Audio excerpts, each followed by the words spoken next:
आसान नाज़रीन कराम, जो बड़ी ख़बरें आज की हैं वो सबको मालूम है, सबको वाज़ेह हैं, बिल्कुल क्लियर हैं, साफ दिखाई देती हैं। हेडलाइन से हम आगाज़ कर रहे हैं इस प्रोग्राम का, और हेडलाइन में आपको मालूम है कि जो आज की ताज़ा ख़बरें अखबारात में जो आई होती हैं उनका तज़किरा होता है। सबसे इम्पॉर्टेंट ख़बर जो इस वक्त आज है वो तुर्क की सदर की पाकिस्तान में आमद है। पनामा लीक्स तो अपनी जगह है ही, और एक और एक्टिविटी भी हमारे यहाँ जारी है इंडिया के हवाले से, हमारे आर्मी चीफ के बयानात। बस 3 या 4 खबरें हैं इंपॉर्टेंट जो आज की कुल खबरों का निचोड़ है। तुर्क वज़ीर आज़म जब पाकिस्तान आए तो जैसे कि तवक्को की जाती थी कि उनका पुरतपाक खैर मकदम हुआ। उसमें एक पर्सनल टच भी था कि वज़ीर आज़म खुद मौजूद थे और उनकी अहलिया और बेटी मरीम नवाज़ और कुलसूम नवाज़ दोनों वहाँ मौजूद थे। ये एक तरह का एक पर्सनल टच देना भी होता है, आमतौर पर होता था हमारे यहाँ पुराने ज़माने में इसलिए कहते हैं कि पाकिस्तान ने भी प्रोटोकॉल का ये तरीका इख्तियार कर लिया था कि एयरपोर्ट पर इस्तकबाल के लिए कोई वज़ीर मेहमानदारी जिसको बना दिया जाता था या कोई और शख्स उसको इस्तकबाल करने जाता था, इवन सरबराहों को भी। लेकिन चंद इस्तसनादियात थी, एक्सेप्शन थी, जिसमें सऊदी बादशाह जब अगर आए या शहजादा आता था तो वज़ीर आज़म खुद चले जाया करते थे और चले जाया करते हैं अब भी, ख़ास तौर पर उसको अहमियत देने के लिए।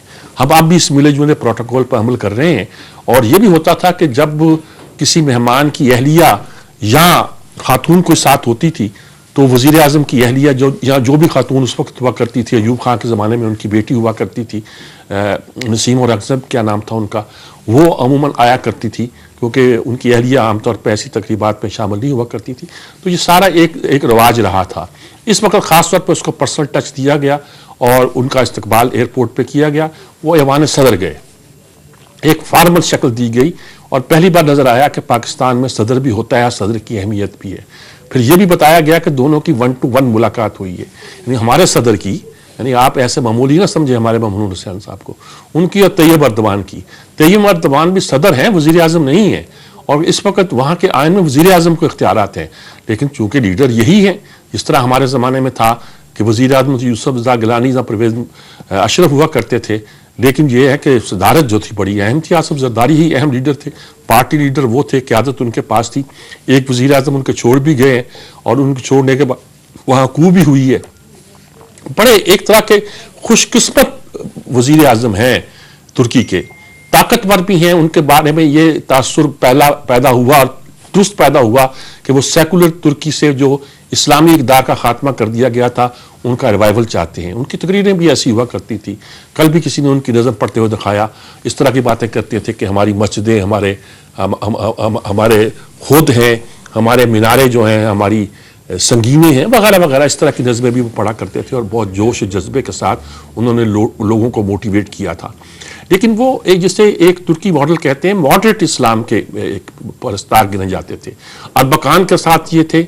अरबकान जो था वो तुर्की का समझिए कि जमात इस्लामी थी, लेकिन अरबकान के साथ इन्होंने लहदी इख्तियार की कि तुर्की वाले जो है उनकी जो कॉन्स्टिट्यूशन है और उनकी फ़ौज जो है किसी सूरत में भी वहाँ के इस्लामी लोगों को आगे आने की इजाज़त देना नहीं चाहती थी। जो मज़हब का नाम लेता था उसे सेकुलरिज्म का दुश्मन करार देकर अलग कर दिया जाता था।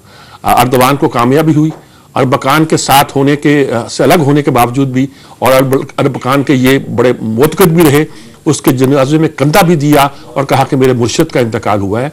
और अब फतेहुल्लाह गोलन जो कि इस्लामी फ़िक्र के बड़े तर्जमान गिने जाते हैं और एक बहुत बड़े असरात हैं उनके तुर्की पर भी और दुनिया पर भी, उनसे जब तसादम हुआ और ये लगा कि जो इनकलाब ज़ेर ज़मीन आया है उनकी कोशिशों से आया है, तो लोग फिर भी अर्दवान के साथ हैं। ये कोई मामूली बात नहीं है, यानी कि लड़ाई चाहे अरबकान के साथ हो चाहे फतेहुल्लाह गोलन के साथ हो, लोग साथ दे रहे हैं अर्दवान का। और ये कहा जाना कि शायद इसने सेकुलर्स के साथ इत्तेहाद कर लिया है, लेफ्टिस्ट के साथ इत्तेहाद कर लिया, वो भी नज़र नहीं आता। वो अब भी इस्लामी इक़दार को फ़रोग़ देने के लिए रोज़ नए कवानीन की बात करते हैं और अपने उसी मौक़े पर डटे हुए हैं।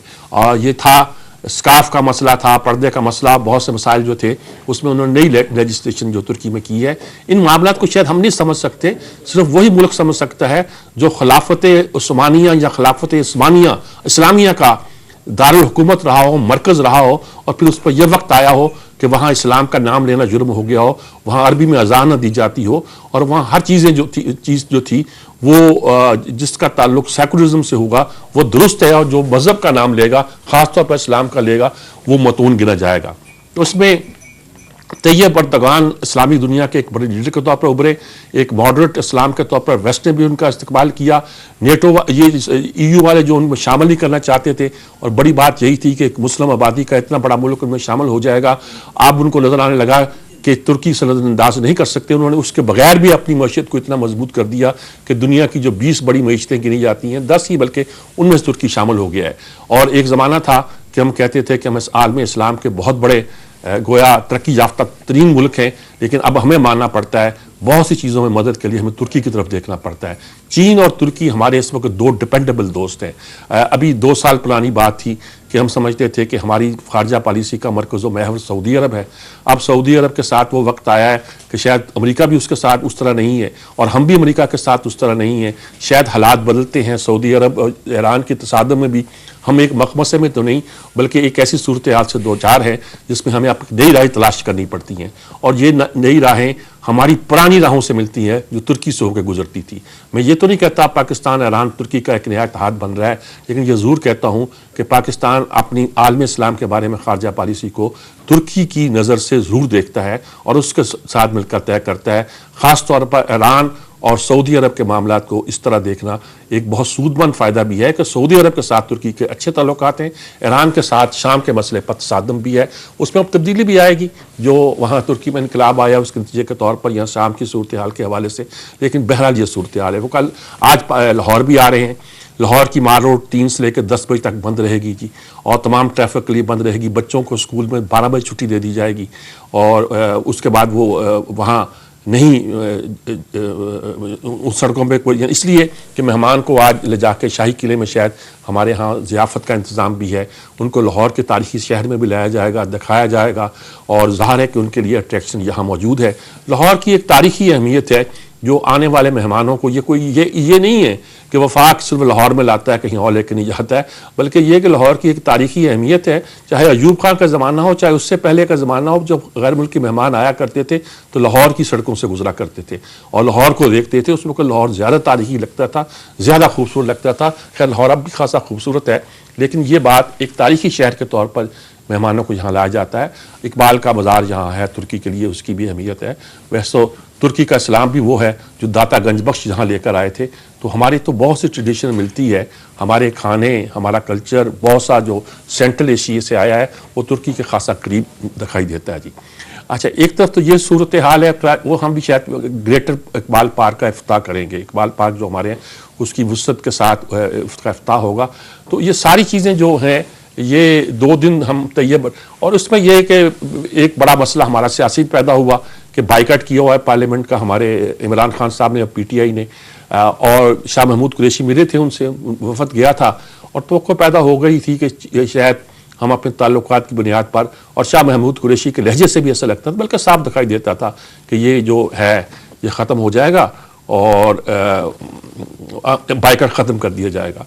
लेकिन उसी शाम कोर्ट के फैसला अभी जारी था कि इमरान खान ने ऐलान किया कि हम ये ख़त्म नहीं कर रहे क्योंकि ये असूली बहस है। असूली बहस क्या है कि ये मुकदमा हम इस करप्ट वज़ीर आज़म के तहत वहाँ नहीं जा सकते, ठीक है नहीं जा सकते, लेकिन अदालत का फैसला आगे चले जाएंगे। यानी फिर ये भी मान लीजिएगा कि अदालत का फैसला आ जाए कि अब ये करप्ट नहीं रहे, या सिर्फ यही है कि पहले तो खैर कहते थे हम जाएंगे नहीं, लेकिन जब हुआ कि इसके कॉन्सिक्वेंस ये हैं कि सन 18 तक के इंतखाबात तक का इंतजार करना पड़ेगा, तो उन्होंने अब ये ऐलान किया है कि अदालत का फैसला चाहे हक में आए चाहे खिलाफ आए, हम मानेंगे और जाएंगे। देखिए क्या होता है। लेकिन ये कोई अच्छी बात नहीं हुई कि तुर्की के सदर जब पाकिस्तान में आ रहे हों तो पाकिस्तान की इतनी बड़ी अपोजिशन की जमात उसका बाइकआउट करे, इसको तवक्को नहीं की जा सकती थी। क्यों फैसला हुआ, कैसे फैसला हुआ, मैं इस पर कुछ गुफ्तगू नहीं करता। हो सकता है कुछ बातों का अंदाज़ा मुझे हो या कुछ बातों का मैं तजिया कर सकता हूँ, लेकिन मैं इसका कोई करना नहीं चाहता। खुर्शीद शाह ने भी इसको बहुत कहा है कि आप मोदी से तो मिल सकते हैं, तैयब अर्दवान से नहीं मिल सकते। और लोगों ने कहा कि भाई ये पार्लियामेंट का इजलास है, ये कुछ ज़ाती दावत थोड़ी दी वज़ीर आज़म ने, और ज़ाती दावत ना भी दी होती, वज़ीर आज़म की हैसियत से भी दी होती, वज़ीर आज़म हाउस में दी होती या कुछ और बात, तो वहाँ अपना जाते 100 बार ना जाते।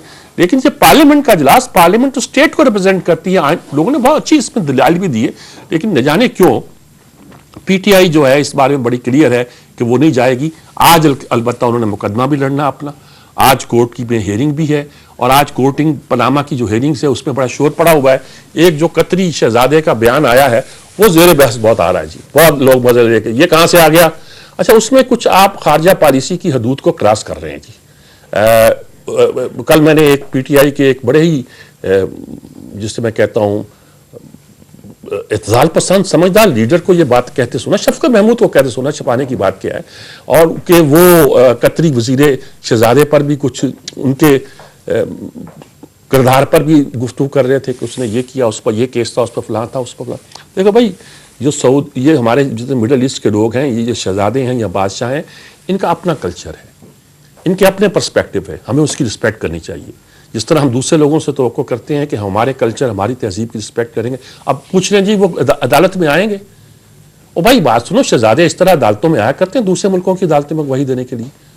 वो आप पूछना चाहते हैं, आप ले लें, वीडियो लिंक आप ले लेते हैं हुसैन हक्कानी तक का, तो उसमें आपको क्या दिक्कत होती है, क्या परेशानी है? अगर आपको जरूरत पड़ती है, अदालत 100 तरह के काम कर सकती है, लेकिन ये है कि उसको ताल्लुकात क्या है। सैफुर रहमान ने ये कराए होंगे क्योंकि वो कतर में है। उसने कहा भाई मेरा कोई ताल्लुक नहीं इस मामले में, और ये कि खातून ने जारी किया। हाँ, अलबत्ता मुझे मियाँ शरीफ साहब के जासम फैमिली के साथ कारोबार का अंदाजा था। अब आया कि आई हैव बीन इन्फॉर्म्ड, भाई शहजादा और बादशाह तो यही कहेगा ना जी कि मुझे मेरे दरबारियों ने बताया, या ये कहा जाएगा, या मेरे खानदान से पता चला है कि हमारे ये कारोबार थे, उसमें सेटल हुए। अच्छा, अब उसमें जो लीगल पॉइंट्स है उसमें मैं गुफ्तगू नहीं करता, ये कोर्ट में करने की बातें कि भाई ये हो गया, पहले ये बयान था, फिर वो बयान था, फिर ये कोर्ट देखेगा, कोर्ट के सामने सारा मसला आएगा कि ये सारा जो कुछ कहा है।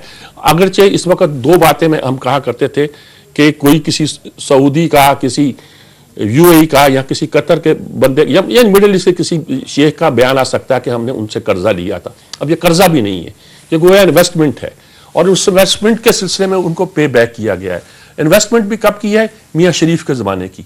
अब मियाँ साहब के बड़े भैया साहब के बारे में क्या कहेंगे आप? वो कहेंगे कहाँ हैं उनके साहबात, तो वो ले रहे हैं साहबात उनसे।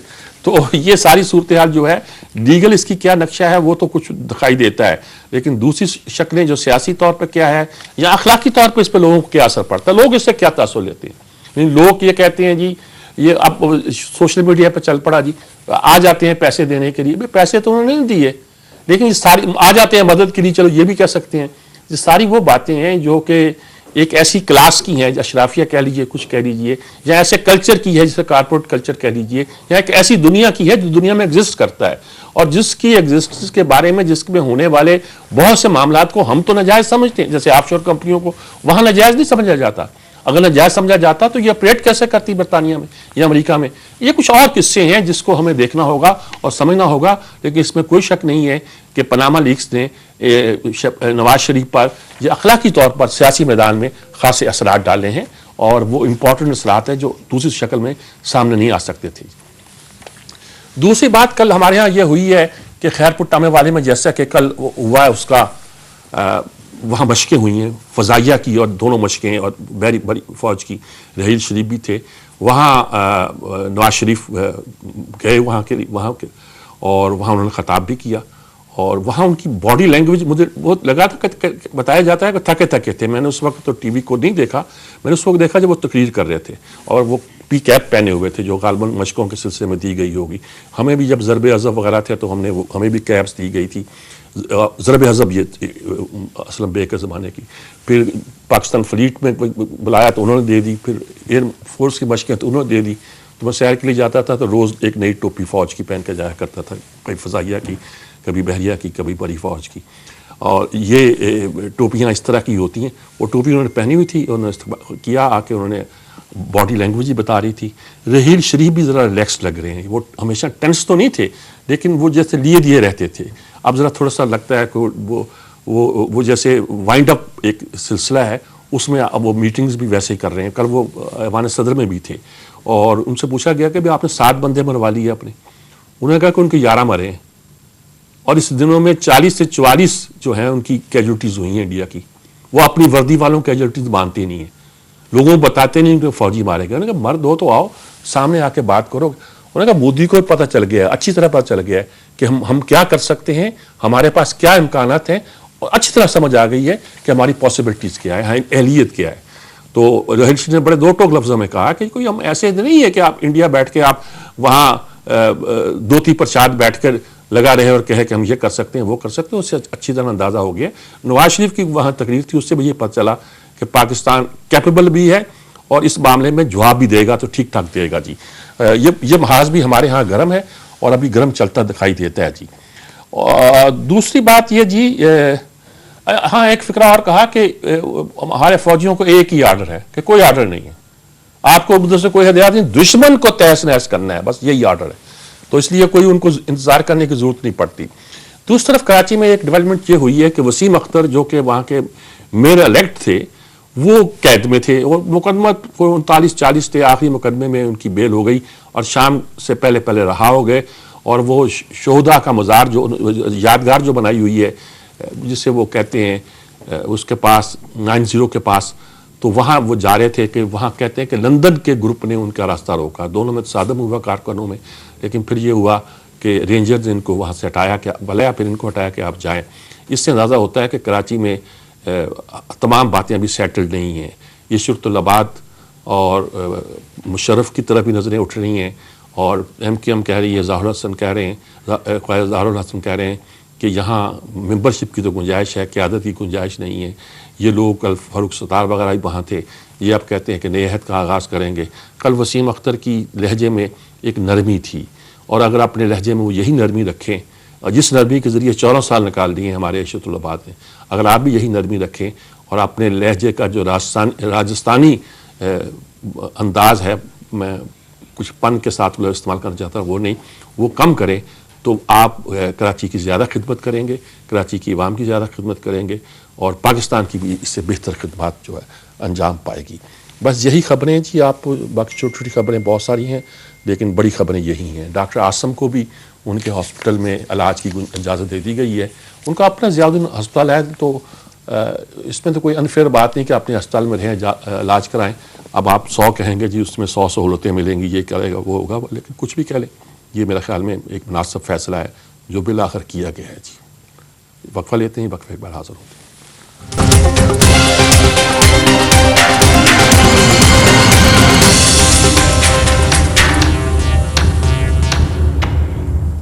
ये नाज़रीन कराम आर्टिकल इस सेगमेंट में जैसे कि हुआ करते हैं। पहला आर्टिकल मैं हामिद मीर का देखना चाह रहा हूँ जहांगीर बदर की याद में। अच्छा, जहांगीर बदर तो उस ज़माने के हैं जब अभी हामिद मीर बहुत छोटे हुआ करते थे। ये हमारे कंटेम्प्रेरी हमसे सीनियर एक लिहाज से हैं, क्योंकि एक चीज़ का सब लोग जिक्र करते हैं कि ये पीपल्स पार्टी में रहे और हमेशा कभी हिस्से हिले नहीं, लेकिन जब आगाज़ था पार्टी का तो ये पार्टी में शायद नहीं थी।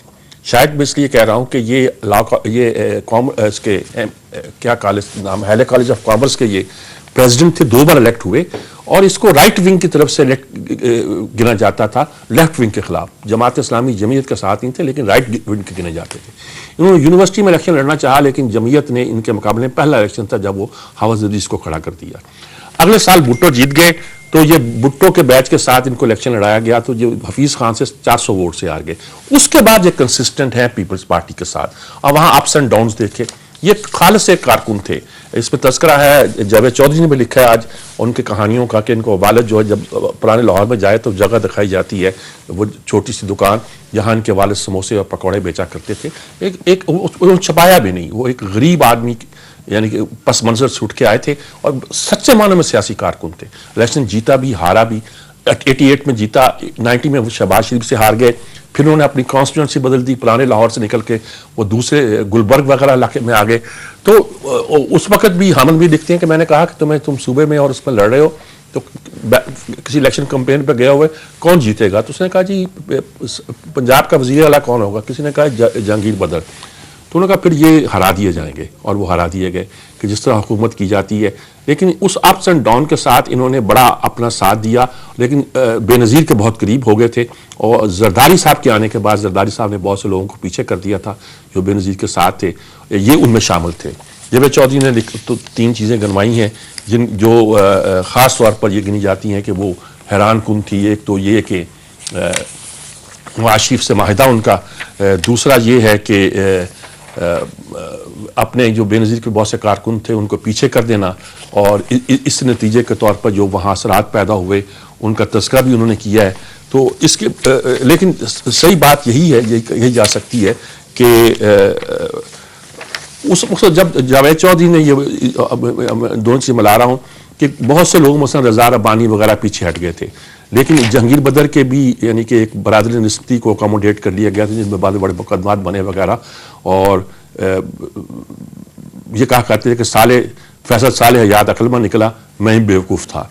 तो ये सारे जो बातें कहानियाँ हैं जो उनके हवाले से पॉजिटिव नेगेटिव तो नहीं कहा जा सकता, यानी कि इस तरह उचार और वो आती हैं। उनका एहतराम और इज्जत एक वर्कर के जो होना चाहिए हर हल्के में था।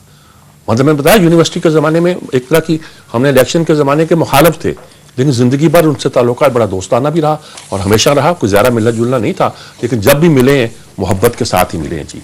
और यही एक सियासी कारकुन का। अच्छा, एक अब मसला पैदा हो गया यूरोप के लिए। अब लफ्ज़ री इंटीग्रेटिव शेम ये को कहता है जर्मन कर रहा है। एक तरीका ये होता है कि आप जो अपने मुखालिफ को जो है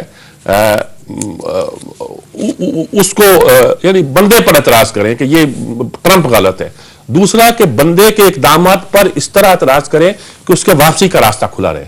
तो मर्कल ने, खासतौर जर्मन के लीडर ने यही तरीका इख्तियार किया है। बहुत सी उन्होंने कहा जी हम आपके साथ इत्तफाक कर सकते हैं अगर जमहूरियत की खातिर कर सकते हैं, ह्यूमन राइट्स की खातिर कर सकते हैं, इंसानियत को बचाने की खातिर कर सकते हैं, कानून के एहतराम के लिए कर सकते हैं, वगैरह वगैरह, मजहब में और जिन्स में और फलां सेक्स, तो इन चीज़ों में एहतराम हम आपके साथ कोऑपरेट कर सकते हैं। मतलब कहने का मतलब ये है कि अगर आपके नज़रियात वही हैं जो आपने अपनी इलेक्शन की तकरीरों में कहे थे, तो आपके साथ हम मिलकर चल नहीं सकते। लेकिन देखो, अगर आपको दुनिया के साथ मिलकर चलना पड़ेगा तो साइकोलॉजिकल तरीका क्या अख्तियार किया जाए, तो फिर ये तरीका अख्तियार किया तो फिर ये है कि फिर आप हमारे साथ इन चीज़ों पर आप कोऑपरेट कर सकते हैं।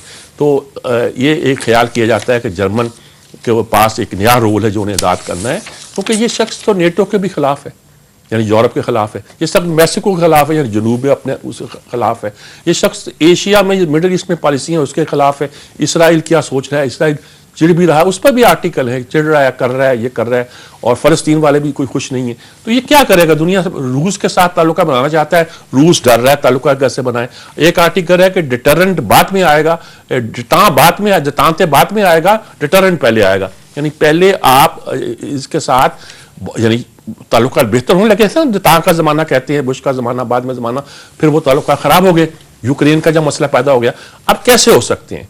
उसके सिलसिले में आर्टिकल खासतौर पर डेविड इग्निशियस का एक आर्टिकल बड़ा मजे का है, अहम है, कि 31 अक्टूबर को इसी 2 महीने पहले, 1 महीना अपनी नहीं हुआ अभी, को पैगाम चुपके से भेजा था अमेरिका ने। एक थर्ड पार्टी के जरिए उन्होंने चैनल बनाया हुआ पहले ही, जो शो नहीं करते, पैगाम भेजा था कि देखो भाई तुम साइबर जो इंटरफेरेंस कर रहे हो ना, साइबर इंटरनेट के जरिए हमारे इलेक्शन में ये बंद कर दो। तो उसने उसमें माना कि नहीं माना ये दूसरी बात है, लेकिन अब मसला ये आ गया है, उन्होंने कहा माना होगा, लेकिन क्योंकि उसमें तेज़ी नहीं कम से कम पैदा की, तो ये जो अंदर खाने इन कुव्वतों के दरमियान राब्ते हैं ये भी चलते रहेंगे। और इस राब्ते में उन्होंने कहा कि लेकिन आपको डिटां से पहले डिटरेंस पैदा करना पड़ेगा। और ये जो वर्किंग ग्रुप एप्पल में भी काम कर रहा है, जर्मनी में मिला भी था, जिसको आमतौर छुपाया जाता है, ये अब ये एक फिक्रा इस्तेमाल हुआ है कि साइबर वार की एक साइबर सर्द जंग शुरू हो गई है, यानी कि ये इंटरनेट वगैरह के हवाले से एक सर्द जंग के दौर का आगाज हो गया जी। सलमान आबद साहब जी आज उन्होंने हायर एजुकेशन के बारे में लिखा है कि हमारे यहाँ हमारा जो मकाम है, हमारी यूनिवर्सिटियाँ 100 में नहीं है, हम 138 दर्जे पर हैं, 33 दर्जे पर हैं, और दुनिया में हम पीछे हैं, बांग्लादेश से भी और इंडिया से भी और श्रीलंका से भी। तो ये जो सारी सूरत हाल है, इसको बेहतर बनाने के लिए सियासी मुदाखलत हायर एजुकेशन में कम करनी पड़ेगी और इसको फंड भी देने पड़ेंगे। यकीनी तौर पर जब तक हम अपनी हायर एजुकेशन को बेहतर नहीं करते, हमें तरक्की के ख्वाब सारे देखने जाना मुश्किल हो जाएंगे। एक कोई इंडियन आर्टिकल, इंडियाज़ ग्रेट रूपी फॉल, वो फंस गए हैं। उन्हें जो नोट बनाए हैं ना, वो ATM से निकलते नहीं हैं, उनका साइज़ ही और वो ATM में फिट नहीं आते। उन्होंने अपनी तरफ से कुछ नया करना है ना, कुछ नया हो जाए वाली बात है ना, वो है ना एक इश्तिहार सा, तो वो कुछ नया हो गया। वो उन्होंने कहा कि अब मोदी कह रहा है कि पहले तो बड़ा था, उन्होंने कहा जी पहले तो उसने लहजा बदला, उन्होंने कहा कि लोग मजाक उड़ा रहे हैं, ये कर रहे हैं, फिर उसने कहा कि भाई आपको कुछ सख्तियाँ बर्दाश्त करी पड़ी कौम की खातर। वो कहते हैं पाकिस्तान और काले धन के खिलाफ हमने ये कार्रवाई की है, तो लेकिन अब कहता है आपको 50 दिन तक बर्दाश्त करना पड़े। लेकिन इंडियन लोगों का ख्याल है कि नोटों की सप्लाई पूरी देने तक के लिए कम से कम 4 महीने दरकार है इंडिया को, और आम आदमी मिडिल क्लास जो है वहाँ की, वो कहती कोई नहीं, सख्ती बर्दाश्त कर लो। वो ना सियासत के लोग, वो जो कहते हैं, जो मोदी के साथ है, वो कहते हैं अगर कालाधन पकड़ना है तो सख्ती बर्दाश्त कर लो। वो कहते हैं अगर पाकिस्तान को सबक सिखाना है तो सख्ती बर्दाश्त कर लो। लेकिन ये भी लंबे दिन नहीं चलेगा, उनके लिए प्रॉब्लम पैदा होंगे।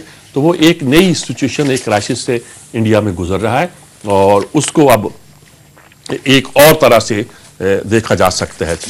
डेविड इग्निशियस का मैंने आर्टिकल, आमर खाकवानी ने आज बड़ा डिफरेंट मजे का चीज लिखी है कि वोल्बर बच्चे, विल्बर वो कोई आती है उसमें बिल्ली, श्यामी बिल्ली जिससे होती है, पाली हुई है, और किसी कहा जाता है ये जो डायने होती है ना सारी, ये जादूगरनियाँ भी ये मोहल्लात पे रहती हैं। उसने सारा महल काला था और हर चीज़ काली थी, लिबास भी काला था, बिल्ली भी उसने काली पकड़ी थी, उससे टकरा गई तो फिर उसने उसका रंग बदल दिया तो बिल्ली उदास हो गई। वो कुछ करती थी पहले, बड़ी चुलबुली बिल्ली जैसे अभी बिल्लियाँ हुआ करती।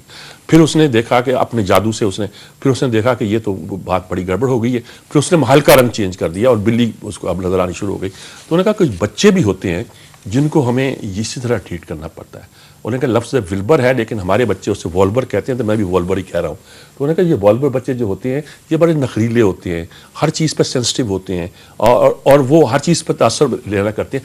फिर अपने बच्चों किस तरह हम उन्हें लेकर साथ चलते हैं। और फिर कहा कि हमारे अंदर भी एक बच्चा है।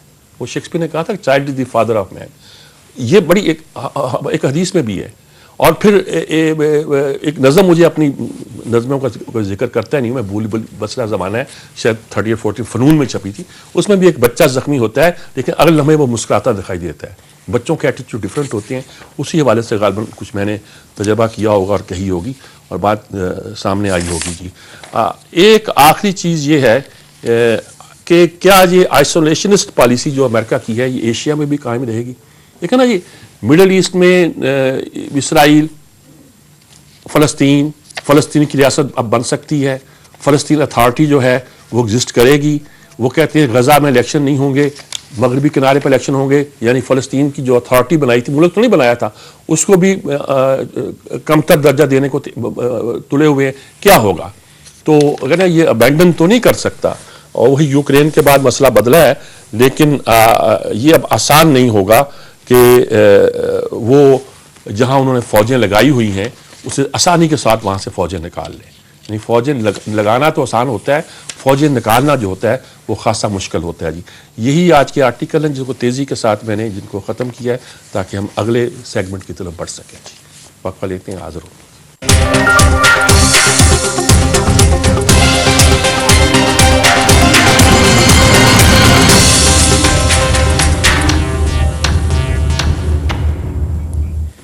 जी नाज़रीन किराम, इस सेगमेंट में हमारे साथ आफ्ताब गुल साहब हैं। हमारे बड़े दोस्त हैं और क्रिकेटर थे, कानूनदान हैं, बहुत से सियासी कारकुन भी और जहन बड़ा पोलिटिकल उनका माशाल्लाह बात करते हैं। उन्होंने अभी एक बात की तरफ इशारा किया है, शायद मेरे मुंह से ये निकल, शायद यकीनी तौर पर मेरे मुंह से ये निकल गया है कि वो child is the father of man को मैंने शेक्सपियर से मंसूब किया है। ये वर्ड्सवर्थ का फिक्र है।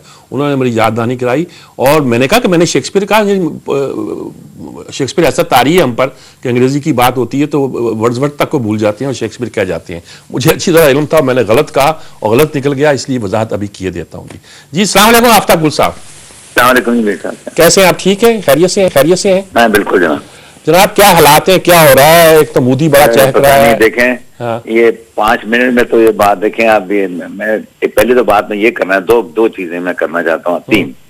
एक तो जो अर्दोगान साहब का है, मुझे मैंने ये अपने उस पर वो जो मेरे को तो आता नहीं कंप्यूटर चलाना, मैं अपने बेटे से कहा था मेरी तरफ से लिख देना कि मुझे कोई ऐसा वक्त वाक़या बताइए रिसेंट टाइम्स में कि किसी फ्रेंडली कंट्री का कि प्राइम मिनिस्टर का दौरा हो, प्रेसिडेंट का दौरा हो और वो जॉइंट सेशन को उसने एड्रेस करना हो और वो एक ऐसे आदमी के पास भी गए हैं जो कि अभी तक nominated leader of the opposition नहीं है असेंबली के अंदर। इमरान खान की मैं बात कर रहा हूँ कि क्या जरूरत पड़ गई कि उनका भी आना, मतलब दिस इज अनप्रेसिडेंटेड, ये कभी हुआ नहीं है। या मुझे जो बहुत बड़े यहाँ मुर्रख हैं आपकी टीवी पे आते हैं वो कहाँ खुद गए? वो तो इन्होंने रिक्वेस्ट की है मिलने की, क्योंकि जब इन्होंने बाइकाट किया हुआ था तो इनका ख्याल था कि इनसे अलग मुलाकात कर दी जाए एर्दोगान से। उसने इमरान ने कल बयान दिया, कोई कॉन्ट्रडिक्शन नहीं है। उसने कहा जी मुझे कहा गया कि तुम तशरीफ लाओ, मैंने नहीं जाना, ये कल उसने कह दी। नहीं, वो तो उसने ये कहा है कि मुझे उन्होंने रिक्वेस्ट की। और शाह महमूद कुरैशी जो फॉरेन अफेयर्स ज़्यादा बेहतर जानते हैं, उन्होंने कहा कि उन्होंने हमसे कहा है कि ये नताइज हो सकते हैं? ये खुद मिलने गए उनको? सर ये शाह महमूद कुरैशी साहब की तो मैं बात ही नहीं, चले मैंने कहा कि ऐसी कभी रिक्वेस्ट हुई नहीं है। हाँ। देखिए कि आप वहां पर आए, रिक्वेस्ट का लफ्ज़ इमरान ने गलत इस्तेमाल किया, ये गलत है। नहीं, मुझे नहीं पता जी, अब it is for him to now contradict और कंफर्म, लेकिन जो अखबार से तासुर मिलता है वो यही मिलता है कि ये इस तरह की बात। ये तो उनके पास गए थे कि आप हमसे अलग मिलें, उन्होंने कहा भाई ये पॉसिबल नहीं है और ये अच्छा मैसेज नहीं जाएगा अगर आप पार्लियामेंट में नहीं आएंगे। इसको रिक्वेस्ट कह लें, कुछ कह लें, ऑर्डर तो वो दे नहीं सकते ना। आप ये फरमा रहे हैं कि कोई आदमी बन्नी गाला गया ही नहीं है? नहीं गए, तो यही तो मैं कह रहा हूँ आपसे। नहीं बन्नी गाला वो नहीं गए, ये गए हैं उनसे मिलने के लिए। अच्छा, बस ये मैं देखे ना, जो अखबार में तासुर मिलता है यही है कि ये बन्नी गाला गए। नहीं, मतलब मुलाकात हुई है और उन्होंने कहा मैंने नहीं जाना। उन्होंने अगले दिन बड़ा लंबा बयान कल आपने देखा होगा उन लोगों का आया था कि भाई नहीं वो नहीं है। अब आपने एक दो बातें की, चले वो मैं जहांगीर बता मेरा भी कंटेम्प्रेरी है, मुझसे थोड़ा सी बड़े थे वो आपने जो बात की वो बिल्कुल सही, लेकिन एक बात आप छोड़ गए जो कि कंटेम्प्रेरी रेलेवेंस की है। जहांगीर बदर वॉज बेनजीर भुट्टोज मैन। ठीक है, उनका आप ट्रैक देखें, रिकॉर्ड देखिए। ठीक है। और वो बावजूद कि वो सेक्रेटरी जनरल हो गया, मैं सेक्रेटरी जनरल का क्या आप इस बहस में उलझूं कि जनरल सेक्रेटरी होती है दाएं बाजू की जमातों में, वही होता है अखबारें वो इकट्ठे करता है अकाउंट है या नहीं है। ये सेक्रेटरी जनरल का जो लफ्ज है, ये इस्तेलाह जो है, ये तो आई है 1917-18 में जब ये मार्क्सिस्ट जो आए। सेक्रेटरी जनरल जो है वो रूह रवां होती है किसी नजरियाती सियासी जमात की। वो बदर साहब को बेनजीर साहबा ने वहां बना तो दिया, लेकिन जैसे ही जरदारी साहब आए तो इनकी वो जो इक्लिप्स था वो शुरू हो गया। किसी ने इसको एग्जामिन नहीं किया, क्योंकि मुझे कुछ उसके मुतालिक इल्म है कि क्या वजह थी, वो मैं इस वक्त करना नहीं चाहता कि भाई क्या बात है कि क्यों इनके आपस में इनको क्यों आइसोलेट किया गया, क्यों मार्जिनलाइज किया गया। अब तो वो खैर सब कह रहे हैं जी हमारा बहुत बड़े लीडर थे। दूसरी बात, एक और आदमी भी फौत हुआ जी, मैं बताऊं, जिसका नाम अखबार में हमने ए नैयर पढ़ा। ठीक है, आज एक आर्टिकल भी है ए नैयर और वो तो आर्टिकल, लेकिन उस आर्टिकल में भी वही 82 से जानता था जी। वो एक फेस्टिवल मैच में क्रिकेट खेलने गया था, ये वहां पे हैदराबाद आए थे। मैंने भी, मुझे बड़ी दोस्ती हो गई, मिलता था कभी कभी। ईमान से जिस दिन वो मरा है मुझे पता लगा इसका नाम आर्थर था। मैंने सोचना शुरू किया कि एक आदमी में इतना हौसला नहीं हो सका कि वो दुनिया को बताया कि मेरा नाम आर्थर है। क्योंकि मीर साहब आप मानेंगे नहीं, लेकिन ये जो मजहबी दहशतगर्दी की फिजा है उसमें ए नैयर आर्थर नैयर के तौर पे शायद एक्सेप्टेबल ना होता। ये बात वैसे कुछ हमारे यहाँ क्रिश्चियन गाने वाली हैं और गाने वाले बहुत नामवर हुए हैं, उनके नाम भी क्रिश्चियन हैं। कब हुए हैं? 77 पहले हुए? नहीं अभी हुए हैं। अभी क्या नाम है वो, क्या सिस्टर थी? नहीं आप आयरन बेंजामिन सिस्टन। कब वो बेंजामिन से कब अभी हमारे ये अभी कब? हाँ, हमारी जवानी की बात है भाई, बचपन की नहीं है। मीर साहब खुदा का खौफ करे, बेंजामिन सिस्टर्स वगैरह। और वैसे देखें, जब आप लोग वैसे हमारे यहाँ अल्लाह जितना नाम हो तो वो भी एडी हो जाता है। आप जैसे बरसर इक़्तिदार नहीं आए थे मीर साहब, जाने दीजिए। हाँ। ये नैयर की मैं आपको बता रहा हूँ। अच्छा, बेंजामिन सिस्टर चले ठीक है। तारीफ नहीं देखिए, अब आपने बेंजामिन से थ्रो कर दिया बीच में। नहीं ऐसे नहीं है। हाँ। मेरे दिल को तकलीफ हुई है कि यार आर्थर तो बड़ा अच्छा नाम है। शबनम के शौहर क्या था नाम था उसका? रॉबिन घोष चले हमारे यहाँ। रॉबिन घोष बंगाली था सर। हाँ, बंगाली था, लेकिन मुसलमान तो नहीं था। 71 के पहले की बातें नहीं करें आप, अपने 77 के बाद की बात करें मीर साहब। अच्छा, 77 के बाद की। हाँ, जाने दीजिए ना। मैं आपको पता है मेरे और आपके दरमियान जो बहस है किस बात की है। हाँ। ये जो हमने अपनी धरती से अपना नैरेटिव नहीं जोड़ा हुआ, ये उस वक्त की बात है। ये मेरा ख्याल है। I could be wrong, I could be entirely wrong. मेरे घर वाले कहते हैं तुम बेवकूफ हो, तो इसकी कोई बात आप भी कह लीजिए, लेकिन मैंने आपको पॉइंट आउट किया और आपने बेंजामिन सिस्टर्स इन्वोक की है। I am going to find out about Benjamin sisters and I am going to write to you. मैं इंतजार करूंगा, वो पुरानी बात नहीं है, के बाद की बात है। चले ऐसे भी नहीं है। तो देखिए बदर साहब, अब बात जो आपने मीर साहब ज्यादा जो की है अमेरिका के आइसोलेशनिज्म की, मुमकिन है मीर साहब, मुमकिन है कि वो अपना एक देखें सर्कल, एक पॉलिसी सर्कल को पूरा कर लेती है।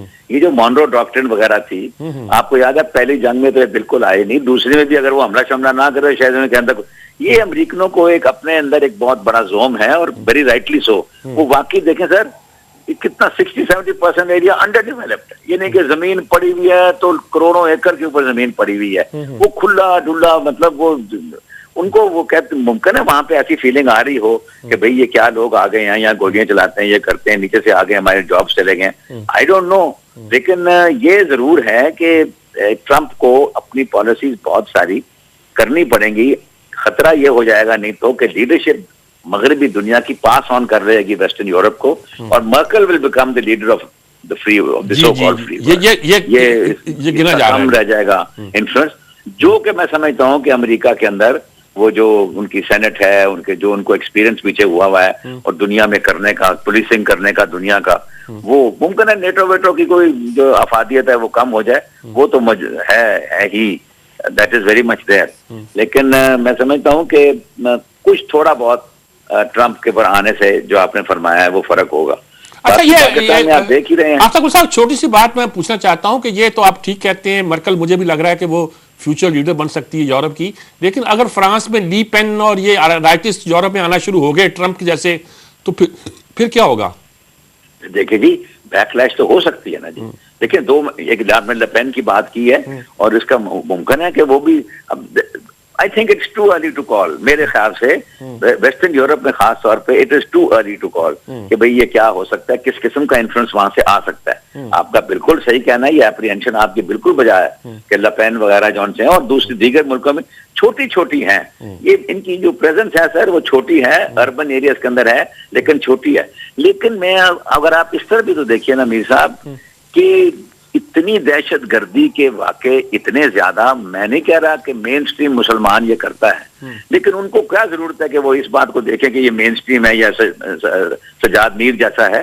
ये नहीं बात ये है कि वो ये कह रहे हैं, उनका ये कहना है कि भाई ये मुसलमान यहाँ आते हैं, बंदूकें लाते हैं, हमारे बंदे मारते हैं। अब रोज रोज खबरें, नेदरलैंड में क्या हुआ था उसको पकड़ लिया, फिर उसकी खबरें आनी शुरू हो गई, फिर फ्रांस वाले का पकड़ लिया। ये मैं आपसे अग्री करता हूँ कि एक पैरानोया जौन सा है वो यूरोप में, वेस्टर्न यूरोप में, और देखने की जो मैं आपसे बात जो करने चाह रहा था वो ये थी कि ये जो ट्रंप का ये कहना है बार बार कि गन जो है, the right to bear arm, जो सेकंड अमेंडमेंट के उनके अंदर है, इसके अंदर कोई फर्क पड़ेगा कि नहीं? क्योंकि एक तरफ तो वो दहशतगर्दी के खिलाफ जाएगा, दूसरी तरफ वो इस कानून को बदलना नहीं चाहता कि आप अपना शनाख्ती कार्ड या कोई इस किस्म की चीज ले जाएं और AK-47 आप जाके वहां से खरीद लें। ये भी एक इशू इनके अंदर आना है अगर वो करना था। ये जो वो कह रहा है मैं 30 मिलियन या मतलब 60 लाख लोगों को निकाल दूंगा, मैं समझता हूँ ये सिर्फ पॉलिटिकल बॉल्डरडैश है, it's not going to materialise और एनीथिंग। वो तो कहता है मैं पहले आते ही 2 लाख तो फौरन महीने में। हाँ, उसने ये कहा, ये बिल्कुल आप ठीक फरमा रहे हैं, उसने यही कहा है कि मैं, लेकिन आप जरा मुझे ये बताइए कि जो मैं आप चले आज पूछ लेता हूँ आपसे, ये देखिए एक अजीब सी खामोशी और सकूत तारी हो गया है। चीफ ऑफ आर्मी साहब जा रहा है 4-5 दिनों में, 5-6-7 दिनों में जा रहे हैं ना जी। कोई उनके मुतालिक, आप पिछली अखबारें उठा के देखें, फलाना हो रहा है, लोगों ने लिस्टें बना दी, टीवी पे लोगों की फोटोएं आ रही हैं, ओ जनाब फलाना जर्नल है। I don't know how the general becomes central to our political thinking, ये फजूल बात है बिल्कुल। लेकिन अब वो बिल्कुल खामोशी है। मेरा ख्याल कोई रेजोल्यूशन इस मैटर का भी हो गया है, मेरा ख्याल है कि कोई उन्होंने आपस में इसको कर लिया। दूसरी बात मैं ये आपसे करूं कि देखिए मीर साहब, मैं ना मेरा कोई इस मामले से ताल्लुक है, ना मैं साइड देता हूँ, दोनों तरफ एक ही जैसे हैं, ट्वीडल डम एंड ट्वीडल डी है, उनका मेरा नहीं। लेकिन ये मैंने जिस किस्म का ये पैनामा को डिस्टॉर्ट करके इन्होंने, उसमें तो मसला ही कोई नहीं था। पैनामा तो ये था कि हाँ जी ये प्रॉपर्टी आपकी है, हाँ जी आपने कब ली, हमने तब ली, उस वक्त तो जी मुशर्रफ ने आपको एक आना ले जाने नहीं दिया। ये तमाम जो बातें हैं, they are twist in the tale. ये जो सी बातें हो रही है, कोई कतरी आ गया, और ये कतरी को इंसान है जी, ये लॉरेंस ऑफ अरेबिया की औलाद है ये सारी की सारी, जिन्होंने कब्जा कर लिया सारे इलाके के ऊपर। मरा खुदा का खौफ करें, इस मुल्क में पड़ता तो है कोई नहीं। ये किस तरह बंटवारा हुआ वहां पे, अच्छा यहाँ तुम सीधी लाइन लगा दो, ये उर्दन हो गया। आफ्ताब गुल साहब, इस बहस से ये कोई इंसान है, इस मुकदमे से क्या ताल्लुक है? आप तो कानूनदान है कि वो लॉरेंस ऑफ अरेबिया की औलाद है या क्या है? इससे क्या ताल्लुक है? करप्ट, और ये करप्ट एंटी पीपल हैं जी। ये जो कौन है बात, ये जो कारपोरेट सेक्टर है दुनिया का कारपोरेट सेक्टर है, ये करप्ट है, अब बिल्कुल करप्ट है बहुत। तो अब उसका क्या करें जी? जब आपने कारोबार करना है तो उन्हीं के साथ करना है ना जी। इतना करप्ट है कि अब ये जो साहब आ रहे हैं अर्दोगान, इनके ऊपर 3 दफा एलिगेशन लगाया जी। वो सारा वो उनका इंटरनल मामला है, हम अपने दोस्तों के इंटरनल मामले पे ज्यादा बहस नहीं किया करते, इसलिए मुनासिब नहीं है उस पर बहस करना। नहीं, वो मैं फतहुल्लाह गोलन का बड़ा आशिक हूँ और बकान का भी आशिक हूँ, और उसके अलावा और बहुत सी जो पहले गुजरे हैं। लेकिन अब आप भी हमारी जुबान बंदी कर रहे हैं कि जी उनको कुछ ना कहें तो चले, फिर नहीं रहने दीजिए। अब आप फिर भी सुना लीजिए। नहीं मतलब उन पर कुछ ना कीजिए, मतलब ये आप खुद कानूनदान हैं, मतलब मेरे मुल्क में आते हैं फौरन ज़ाब्ते क्या होती है। आप मीर साहब मेरे तो सुन लें, मीर साहब आप लाहौर में फिर कर देखें, and you will find the Turkish presence in Lahore. तमाम सफाई उनके हाथ में है, टैक्सी उनके, और मेरा मतलब they have taken over our economy. आप कह रहे हो दोस्त हैं, दोस्त कुछ नहीं कहना चाहिए, ये जो सी बातें हैं दिल्ली की दरबार वाली, ऐसा आप मुझे नहीं, तो ये साबित करता है कि हम सफाई करने के काबिल भी नहीं रहे आप। कराची का हाल देख ले आप, नहीं हमारे तो करने कराची का हाल देख ले ना, कराची में देखें पीपल्स पार्टी की हुकूमत है, वहां लोकल गवर्नमेंट भी नहीं थी, गंदगियों के ढेर लगे हुए हैं। मैंने कराची में क्या हो गया, आपने निस्फ जिंदगी गुजारी है, और कराची का हाल अब जाता हूं कि ग्राउंड जो है ना वो गंदगी से भरे हुए हैं। बिल्कुल नहीं, ना सिर्फ, और जो करप्शन इन्होंने की है जी, उसका कोई, मैं कहता हूं कोई जमीन खाली जहां तक नजर आई है वो कब्जा कर ली। वो रेंजर वाले कहते हैं हम किस किस को पकड़ें, किस किस के मुतालिक तफ्तीश करें, ये हम कर ही नहीं सकते। किस किस की रवां रोकने जाऊं तेरी खातर, किस किस की तबाही में तेरा हाथ नहीं है। और कराची में देखें अब चेंज, जो वसीम अख्तर जो मेयर हैं वो अब रहा हुए हैं, क्या कुछ डिलीवर कर सकते हैं? उनके वहां की सिचुएशन क्या हो गई है? एक मुशर्रफ एक तरफ बोल रहा है, एक तरफ मुशर्रफ खड़ा है, एक तरफ ये हमारे फारूक सत्तार खड़े हैं, एक तरफ वो मुस्तफा कमाल खड़ा है, पता नहीं कितने ग्रुप, एक लंदन ग्रुप खड़ा है। क्या कराची, क्या लगता है, आप लंदन में रहे हैं और इन लोगों को वहां देखा भी होगा आपने, क्या लग रहा है कराची में क्या होने वाला है? जी वहां तो कुछ नहीं, लेकिन मैं कह रहा हूँ कि वक्त लगता है। ये जो 77 में अपना जनरल मोहम्मद जियाउल हक साहब ने एमपीएम को खड़ा कर दिया था, अब ये अनरेबल होते होते और डिसइंटीग्रेट, ये जो उन्होंने वहां एक जमात बनवा दी थी सिर्फ जमात इस्लामी की दुश्मनी के अंदर, ये अब अनरेबल होते होते वक्त लगेगा। आप बिल्कुल ठीक कह रहे हैं, वहां बिल्कुल हालात नॉर्मल आने वाले नहीं है, क्योंकि इनके अपने फैक्शंस बन चुके हुए हैं। कोई अल्ताफ हुसैन के साथ हैं, कोई नए लोगों के साथ हैं, कोई वैसे भी लोग जौन से हैं वो अपने मतलब परस्ती के अंदर कहीं इधर उधर हो जाएंगे। अब मैं आपसे इंटायरली एग्री, लेकिन ये कोई गलत फहमी मत रहे कि पीपल्स पार्टी को इन रोड्स कर लेगी, वो नहीं कर सकता। That they will not be able to. Karachi में नहीं कर सकती। पार्टी आइसोलेट हो गई है इंटीरियर के अंदर जागीरदारों और वडेरों में, बस इससे अलावा उनके पास कुछ नहीं रहेगा। कोई पंजाब में दोबारा रिवाइवल का चांस? तौबा करें, खुदा का खौफ करें, पंजाब में उनका क्या रिवाइवल बेचारों का होना है जी, कुछ नहीं। कोई पॉलिटिकल पार्टी वो है ही नहीं है। जो लोग ये कहें जी ये हमारी लीडर था, इनकी बेटी भी हमारी लीडर है, उनका खामद भी हमारा लीडर है, फिर उसका आगे से बच्चा भी लीडर है, और फिर वो नाम भी उसका बदल देते हैं। तो यार इट्स अ जोक। मैं बताऊं आपको, ये कॉमेडीज होती थी पुराने जमाने में 70-80 साल पहले, ये तो this is the stuff of a comedy. मैं बताऊं इस तरह भी कभी लोगों के नाम, और फिर कमाल है, फिर आप जैसे पढ़े लिखे आलिम फाजिल जो इन्फ्लुएंशियल लोग हैं वो मान भी लेते हैं, and they just take it in their stride and they walk on. नहीं इसको रहने देते हैं। ये जो इसको रहने देते वाला बात है ना, वो हमारा इसके रहने देता। अब देखिए, चले मैं आपसे जो बात करनी चाह रहा था वो ये थी कि सर 70 लोग मर गए हैं वहां पर उस बलूचिस्तान के अंदर। ये मेरी आज बात याद रखिएगा, मैं रहूं या ना रहूं, 70 लोग वहां मर गए हैं। तो प्राइम मिनिस्टर साहब सी पैक के अंदर चले गए। अब भाई मेरे खुदा का कोई खौफ करो यार, कोई खुदा का खौफ करो। और क्या सी पैक, बड़ी अच्छी बात है, आप जाते आधे घंटे के लिए जाते करके, and you should have shown your solidarity with those people. वो लोग इंसान नहीं है।